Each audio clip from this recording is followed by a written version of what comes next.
नमस्कार, आप देख रहे हैं ट्रांसपोर्ट इमेज। मैं श्रीकांत आपके साथ। आइए चलते हैं आज की मुख्य खबरों पर।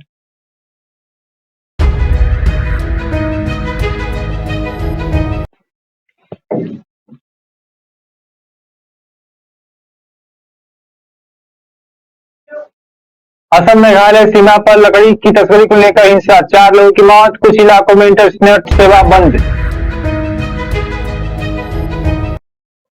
नए भारत के नए उत्तर प्रदेश का शंखनाद, निवेश का दिया भाव भरा आमंत्रण।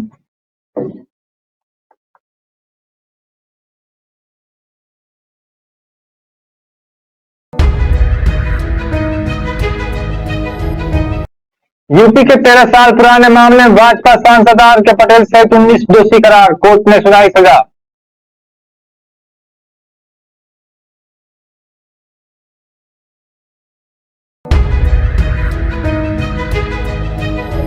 अमेरिका में हो सकती है अभी तक की सबसे बड़ी रेल रोड माल ढुलाई हड़ताल।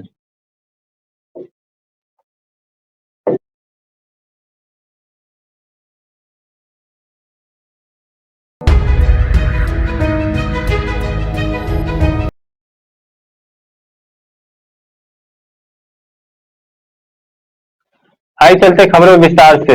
असम मेघालय सीमा पर पुलिस द्वारा लकड़ी ले जा रहे एक ट्रक को तड़के रोकने के बाद भड़की हिंसा में एक वन कर्मी और खासी समुदाय के 3 लोगों की मौत हो गई। अधिकारी ने यह जानकारी दी है और कहा कि हालात को और बिगाड़ने से रोकने के लिए अब मोबाइल इंटरनेट सेवा और सोशल मीडिया कनेक्टिविटी को भी निलंबित कर दिया गया है। वेस्ट कार्बी आंगलोंग के पुलिस अधीक्षक इमदाद अली ने बताया कि ट्रक को मेघालय सीमा पर असम वन विभाग के एक दल ने तड़के करीब 3 बजे रोका। वहीं उन्होंने बताया कि ट्रक में के न रुकने के पर वन विभाग के कर्मियों ने उस पर गोलियां भी चलाई और उसका टायर पंचर होकर दिया।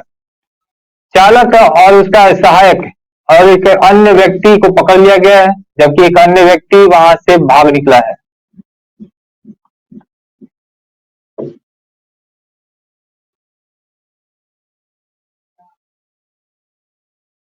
राजधानी दिल्ली में आज यूपी ग्लोबल इन्वेस्टर्स समिट 2023 का लोगो जारी किया गया। दिल्ली से सुषमा स्वराज प्रवासी भारतीय भवन में यूपी ग्लोबल इन्वेस्टर समिट 2023 के कंटेंट रेजर कार्यक्रम में यह लोगो जारी किया गया है। समारोह की अध्यक्षता सीएम योगी आदित्यनाथ ने की है और यूपी ग्लोबल इन्वेस्टर समिट का आयोजन अगले वर्ष 10-12 फरवरी उत्तर प्रदेश को राजधानी लखनऊ में किया जाएगा। समारोह को संबोधित करते हुए मुख्यमंत्री यूपी के मंत्री नंदगोपाल नंदी ने कहा है कि आज का समारोह नए भारत के उत्तर प्रदेश का शंखनाद है। वहीं नंदगोपाल नंदी ने कहा कि 2017 में जिस दिन उत्तर प्रदेश की बागडोर योगी आदित्यनाथ ने संभाली थी, उस दिन से हर दिन सुशासन की रोशनी उत्तर प्रदेश में पड़ रही है। वर्ष 2017 से 2022 तक उत्तर प्रदेश उत्तम प्रदेश बना है और अब वह सर्वोत्तम प्रदेश बनेगा। मुख्य सचिव दुर्गा शंकर मिश्रा ने कहा कि प्रधानमंत्री ने अर्थव्यवस्था को $5 ट्रिलियन की बनाने की लक्ष्य रखा है। उसमें हमारे मुख्यमंत्री ने भी $1 ट्रिलियन का बड़ा सहयोग देने का प्रण भी किया है। इसके लिए मुख्यमंत्री ने प्रदेश में निवेश का माहौल बनाया है। सभी आए और उत्तर प्रदेश में निवेश करें।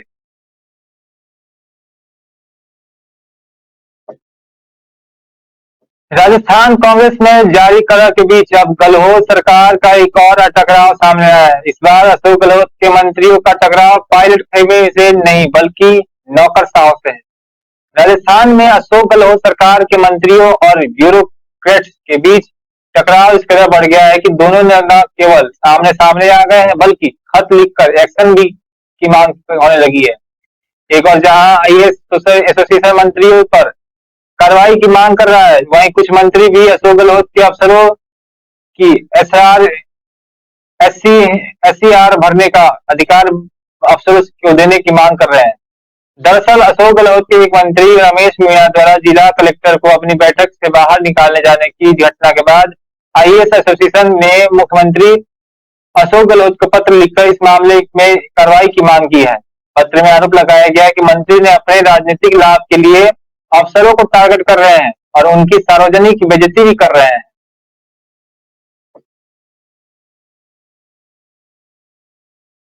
चित्रकूट जनपद में सन 2009 में तत्कालीन बसपा सरकार में सपाइयों द्वारा सरकार की नीतियों के खिलाफ विरोध प्रदर्शन के दौरान ट्रेन रोकने और प्रशासन पर पथराव करने के मामले में सीजेएम कोर्ट ने 19 आरोपियों को दोषी करार किया है। मौजूदा भाजपा सांसद आर.के. पटेल और मौजूदा नगर पालिका चेयरमैन नरेंद्र गुप्ता और दस्यु सम्राट जदुआ के बेटे पूर्व विधायक सहित 16 लोगों को 1 साल की सजा सुनाई है और 500 रुपए का अर्थदंड लगाया है। इसके साथ ही 3 दोषियों को 1 माह की कारावास की सजा सुनाई गई है। दरअसल साल 2019 में प्रदेश में बसपा सरकार थी। तब समाजवादी पार्टी ने विपक्ष के तौर पर पूरे प्रदेश में सरकार के खिलाफ पूरे प्रदेश में 5 दिवसीय विरोध प्रदर्शन और आंदोलन किया। आखिरी दिन 16 सितंबर को चित्रकूट जनपद में समाजवादी पार्टी से सांसद रहे आर.के. पटेल के नेतृत्व में सैकड़ों सपाइयों ने बसपा सरकार की नीतियों के खिलाफ ट्रेन रोको आंदोलन किया गया। जब प्रशासन ने उन्हें रोका तो तभी सैकड़ों सपाइयों ने शहर के पटेल चौराहे पर रोड जाम कर धरना प्रदर्शन कर दिया। इस दौरान जमकर नोकझोंक भी हुई थी। इसी दौरान सपाइयों ने पुलिस प्रशासन पर पथराव कर दिया था, जिसके बाद तत्कालीन सोहर कोतवाल ने सपा से सांसद रहे आर.के. पटेल सहित 20 नामजद सपाइयों और 150 अज्ञात सपाइयों के खिलाफ करवी कोतवाली में मुकदमा पंजीकृत करते हुए चार्जशीट दाखिल की थी। भारत के साथ फ्री ट्रेड एग्रीमेंट और ऑस्ट्रेलिया की संसद ने मंजूरी दे दी है। ऑस्ट्रेलिया के प्रधानमंत्री एंथनी अल्बनीज़ ने एक ट्वीट के जरिए यह जानकारी दी है कि हाउस ऑफ रिप्रेजेंटेटिव के में समझौते से संबंधित बिल आसानी से पास हो गया है। आपको बता दें कि आज इस बिल को इसमें सीनेट में रखा जाएगा। भारत ऑस्ट्रेलिया के बीच यह समझौता अप्रैल 2022 में हुआ था और भारत के प्रधानमंत्री नरेंद्र मोदी और ऑस्ट्रेलियाई प्रधानमंत्री अल्बनीज़ ने G20 की इंडोनेशिया में हुई बैठक में इस समझौते के बारे में औपचारिक बातचीत की थी। इससे पहले ऑस्ट्रेलिया में संधियों से जुड़ी संसदीय समिति ने सरकार से भारत के साथ व्यापार समझौते को मंजूरी देने की सिफारिश की। वहीं ऑस्ट्रेलियाई प्रधानमंत्री एंथनी अल्बनीज़ ने आज ट्वीट कर लिखा है कि भारत का साथ हमारा मुक्त व्यापार समझौता संसद में से पारित होगा।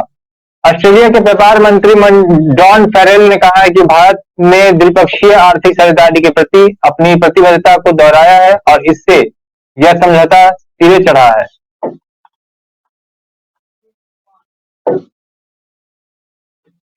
देश में सर्दी ने अब अपनी रफ्तार तेजी से बढ़ानी शुरू कर दी है। दिल्ली में न्यूनतम तापमान सोमवार को गिरकर 8.9 डिग्री सेल्सियस दर्ज किया गया, जो इस साल के औसत से 3 डिग्री कम है।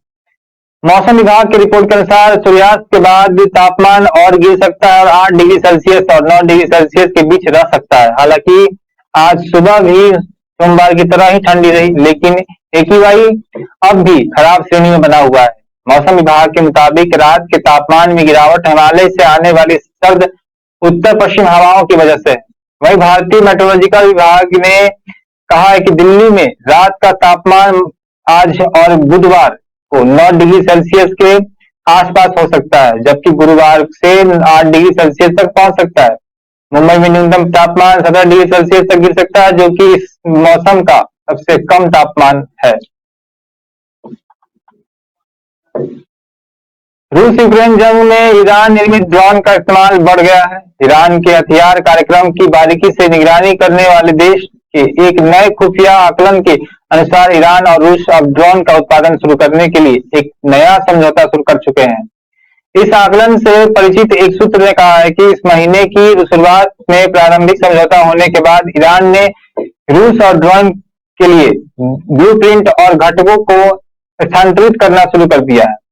अमेरिकी अधिकारियों ने कहा है कि रूस को तेहरान से सैकड़ों ड्रोन मिले हैं, जिनका यूक्रेन में घातक प्रभाव पड़ा है। इस महीने की शुरुआत में ईरान सरकार ने पहली बार स्वीकार किया है कि उसने यूक्रेन पर आक्रमण शुरू होने से पहले महीनों में सीमित संख्या में ड्रोन रूस को भेजे थे। वहीं ईरान के विदेश मंत्री हुसैन अमीर अब्दुल्लाहियान ने संवाददाताओं से कहा कि कुछ पश्चिमी देशों ने ईरान पर ड्रोन प्रदान करने, यूक्रेन में युद्ध में मदद करने का आरोप लगाया है, लेकिन हमने यूक्रेन में युद्ध शुरू होने से पहले रूस की सीमित संख्या में ड्रोन प्रदान किए थे।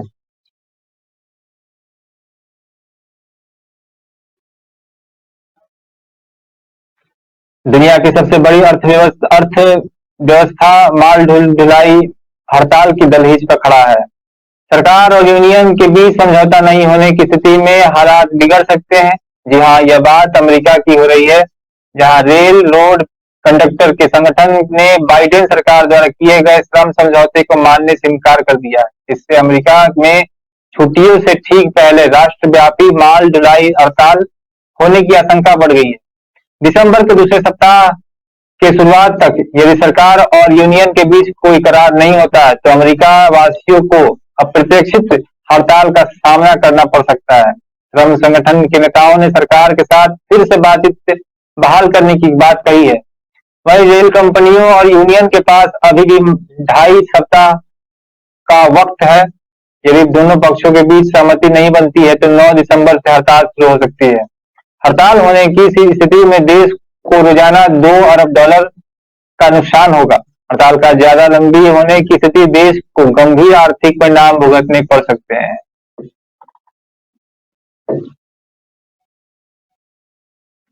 ईरान के पश्चिमी भाग में कुर्द शहर में सुरक्षा बलों ने सोमवार को प्रदर्शनकारियों के खिलाफ भारी बल प्रयोग किया, जिसमें कम से कम 5 लोगों की मौत हो गई थी।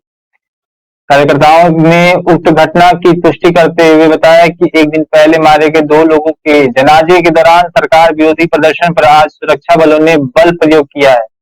ऑनलाइन उपलब्ध वीडियो में देखा गया है कि सड़कों पर हो रही भारी गोलाबारी से बचने के लिए प्रदर्शनकारी इधर-उधर शरण ले रहे हैं। कुछ वीडियो में से लोग सड़क के पर अचेत और खून से लथपथ पड़े दिखे रहे हैं। वहीं अन्य में लोग स्थानीय अस्पताल में रक्तदान के लिए एकत्र नजर आ रहे हैं।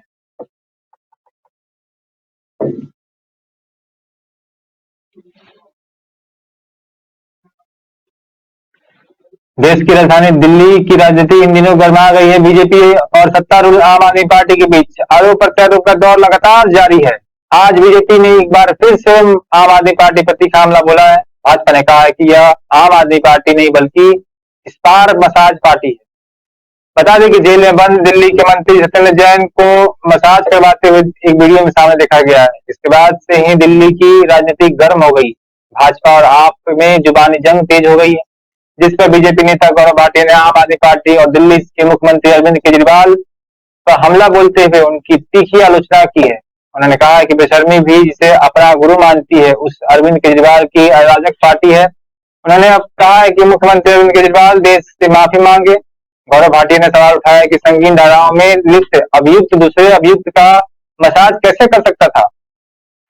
वहीं आपको बता दें मनी लॉन्ड्रिंग मामले में तिहाड़ जेल में बंद दिल्ली सरकार के मंत्री सत्येंद्र जैन के मसाज वाले वीडियो पर बवाल के बीच अब एक और नई जानकारी सामने आई है। वीडियो में सत्येंद्र जैन का मसाज करने वाला और कोई शख्स नहीं है, बल्कि रेप केस में सजा काट रहा कैदी है। उस कैदी का नाम है रिंकू।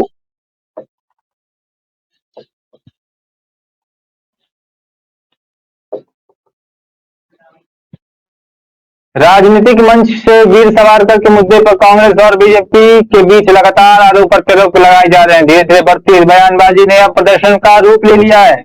राहुल गांधी के सावरकर पर बयान के बाद लगातार इस पर सियासत भी चल रही है। बीजेपी ने इंदौर में सावरकर का प्रदर्शन करते हुए राहुल गांधी के खिलाफ प्रदर्शन किया। यहाँ पर जंजीराबाद चौराहे पर सावरकर चौक के में भाजपाइयों ने सावरकर का मुखौटा लगाकर मैं भी सावरकर हूँ का तख्तियां लगा के विरोध जताया है। वहीं कांग्रेस के पूर्व अध्यक्ष राहुल गांधी की भारत जोड़ो यात्रा मध्य प्रदेश में आने वाली है। भारत जोड़ो यात्रा के दौरान महाराष्ट्र में राहुल गांधी ने वीर सावरकर का कथित माफीनामा मीडिया के सामने भी पेश किया था। राहुल गांधी ने वीर सावरकर पर हमला बोलते महात्मा गांधी और सरदार पटेल जैसे नेताओं को आजादी से पहले अंग्रेजों से माफी पत्र पर हस्ताक्षर करके धोखा देने का आरोप लगाया था। इस पर बीजेपी लगातार विरोध जता रही है।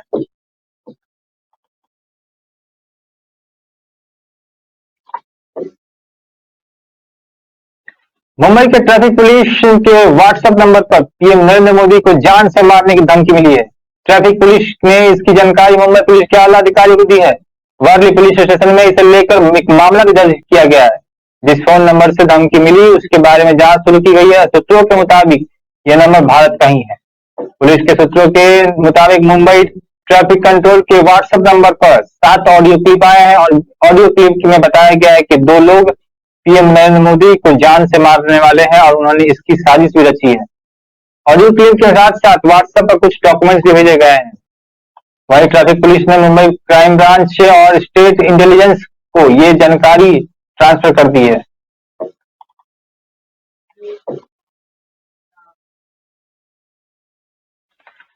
कांग्रेस महासचिव प्रियंका गांधी वाड्रा बुधवार से मध्य प्रदेश में 4 दिनों के लिए भारत जोड़ो यात्रा में शामिल होने वाली हैं। पार्टी महासचिव जयराम रमेश ने आज सुबह ट्वीट कर यह जानकारी दी है। उन्होंने कहा कि भारत जोड़ो यात्रा के लिए आज भी विश्राम का दिन है। कल यात्रा बुरहानपुर के पास मध्य प्रदेश में प्रवेश करेगी। कांग्रेस महासचिव प्रियंका गांधी वहां 4 दिनों की यात्रा में शामिल होने वाली है। आपको बता दें कि बीते 7 सितंबर से आरंभ हुई भारत जोड़ो यात्रा में अब तक प्रियंका गांधी शामिल नहीं हुई थी। वह पिछले दिनों हिमाचल प्रदेश विधानसभा चुनाव के पार्टी प्रचार में व्यस्त थी। वहीं पार्टी के पूर्व अध्यक्ष सोनिया गांधी कर्नाटक के मांड्या में इस यात्रा में हिस्सा बनी थी और राहुल गांधी के साथ पद यात्रा भी की थी।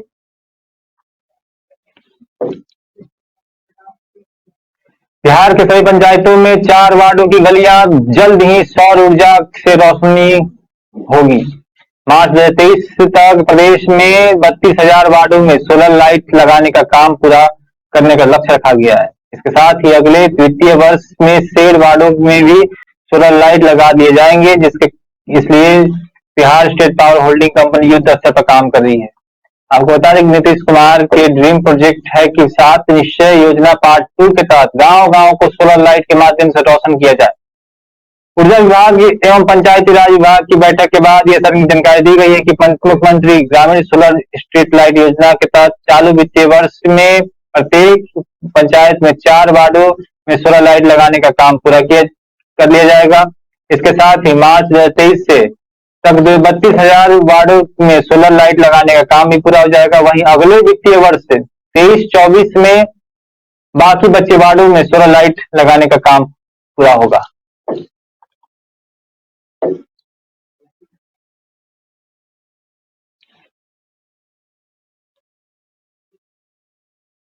मध्य प्रदेश की संस्कृति मंत्री उषा ठाकुर के बाद अब इंदौर से ही बीजेपी विधायक आकाश विजयवर्गीय ने रेप के दोषियों के लिए सख्त टिप्पणी की है। आकाश का कहना है कि दोषी के साथ साथ उसके माता पिता को भी सजा दी जानी चाहिए। उनका तर्क है कि घर के संस्कार अगर अच्छे हो तो बच्चा कभी भी अपराध नहीं कर सकता है। आकाश ने पहले उषा ठाकुर ने कहा था कि रेप के दोषियों को चौराहे पर फांसी देकर उनका 100 चील कौओं को खाने के लिए छोड़ देना चाहिए। वहीं बीजेपी के नेता इन दिनों अपराधियों को अपनी मन मुताबिक सजा देने की सुझाव दे रहे हैं। पहले पर्यटन, संस्कृति और अध्यात्म विभाग के मंत्री उषा ठाकुर ने बयान दिया था कि रेप के आरोपियों के बीच चौराहे पर फांसी पर लटका कर जोड़ देना चाहिए, जिससे उनके शव को चील कौवे नोच कर खाएंगे। लोग इसे देखकर इस तरह के अपराध करने की हिमाकत भी नहीं कर पाए। उसके बाद अब बीजेपी के विधायक आकाश विजयवर्गीय ने भी रेप और मर्डर के आरोपियों माता पिता को सजा दिलाने के लिए कानून बनाने तक की बात कह दी है।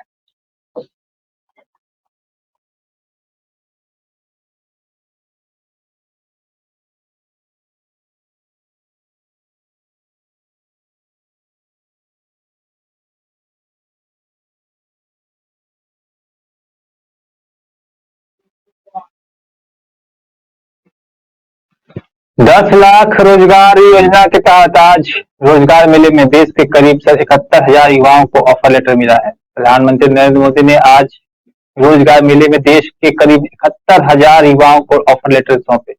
इस दौरान पीएम मोदी ने कहा कि सरकार युवाओं को नौकरी देने के लिए गंभीर है। रोजगार मेले के दौरान पीएम मोदी ने कहा कि डबल इंजन की सरकार से डबल फायदा होगा। पीएम मोदी ने कहा कि आज देश के 45 शहरों में 71,000 से ज्यादा लोगों को नियुक्ति पत्र दिए जा चुके हैं। यह हजारों घरों में खुशहाली के नए दौर की शुरुआत है। आज का ये विशाल रोजगार मेला दिखाता है कि सरकार किस तरह से सरकारी नौकरी देने के लिए मिशन मोड पर काम कर रही है। वहीं पीएम मोदी ने संबोधन में कहा कि भारत आज सर्विस एक्सपोर्ट के मामले में विश्व की एक बड़ी शक्ति बन गया है। अब एक्सपर्ट भरोसा जता रहे हैं कि भारत विश्व का मैन्युफैक्चरिंग पावर हाउस भी बनेगा। वे बोले कि कर्मयोगी भारत टेक्नोलॉजी प्लेटफॉर्म लॉन्च हुआ है, उसमें कई तरह के ऑनलाइन कोर्स उपलब्ध हैं। इसका फायदा जरूर लीजिएगा।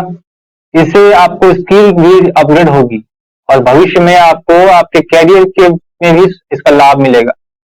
साथ ही भारत जैसे युवा देश में हमारे करोड़ों नौजवान इस राष्ट्र की सबसे बड़ी ताकत हैं। अपने युवाओं की प्रतिभा और ऊर्जा राष्ट्र निर्माण में ज्यादा से ज्यादा उपयोग में लाएं। इसे केंद्र सरकार सर्वोच्च प्राथमिकता भी दे रही है। वे बोले कि आपको यह नई जिम्मेदारी एक खास दौर में मिल रही है, जब देश अमृतकाल में प्रवेश कर गया है। हम नागरिकों को इस अवधि में भारत को एक विकसित राष्ट्र बनाने का संकल्प करवाए हैं। इस संकल्प को सिद्ध करने के लिए आप यानी युवा देश के सारथी बनेंगे।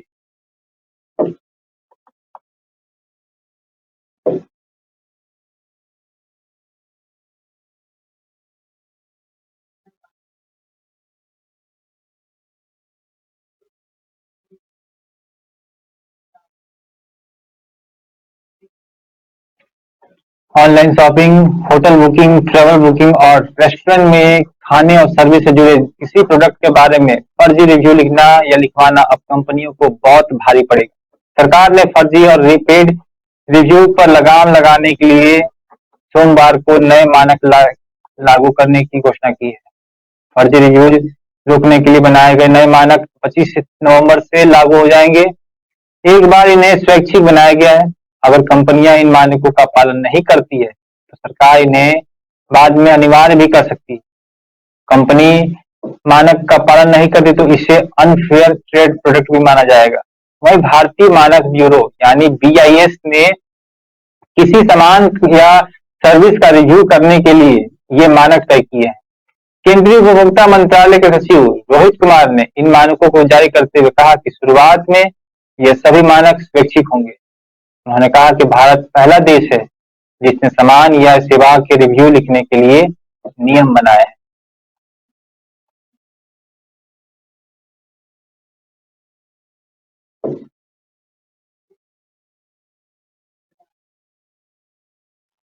गुजरात में मोरबी पुल हादसे के बाद उत्तराखंड सरकार ने पुलों को लेकर ऑडिट करने का फैसला लिया था। मुख्यमंत्री पुष्कर सिंह धामी ने के निर्देश में राज्य के 5 क्षेत्रों में किए गए सुरक्षा ऑडिट में उत्तराखंड में 36 पुल यातायात के लिए अनुपयुक्त पाए गए हैं। अधिकारियों ने बताया है कि लोक निर्माण विभाग ने राज्य के 3262 में से 2618 पुलों की सेफ्टी ऑडिट रिपोर्ट सरकार को सौंप दी है। एक रिपोर्ट के अनुसार PWD विभाग के प्रधान सचिव RK सुधांशु ने बताया है कि सरकार को सेफ्टी ऑडिट रिपोर्ट मिल गया है। उन्होंने यह भी कहा कि सभी जिलाधिकारियों को तदनुसार उपाय करने का निर्देश भी दिया गया है। सरकार की ओर से ब्रिज बैंक स्थापित करने के निर्देश दिए गए हैं ताकि समय पर नए पुलों का निर्माण किया जा सके और इसकी देखरेख भी की जा सके।